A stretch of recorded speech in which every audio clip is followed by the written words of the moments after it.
So as we get into verses 16 through 22, Jesus says, show yourself as wise serpents, but as pure as doves.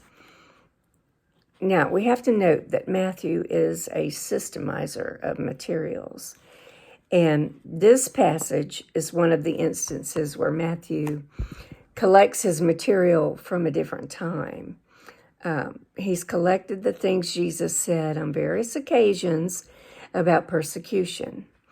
And he collects Jesus's references to persecution and puts them together both with what Jesus said when he sent his men out on the first expedition and what Jesus said to them after his resurrection when he was sending them out into the world.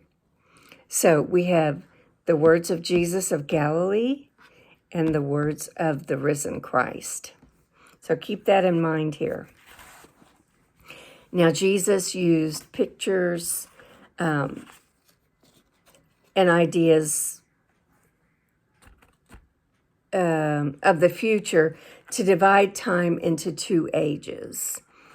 And that was part of Jewish thought, too. To them, the present age was wholly bad, and there was the age to come, which would be the golden age of God. And in between would be the day of the Lord.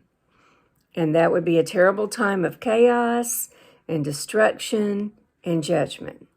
And one Jewish thought that continued to recur was that in the day of the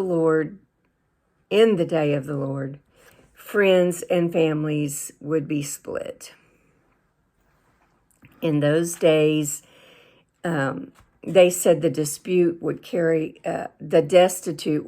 off their children and abandon them so that they'd perish. And even children that were still sucklings, they would not return to them, and they would have no pity on their loved ones. Now, Jesus knew the books the Jews wrote, the books they knew and loved. So when Jesus spoke of the terrors to come and the divisions which would tear apart the closest ties on earth, he was saying the day of the Lord has come. Now, in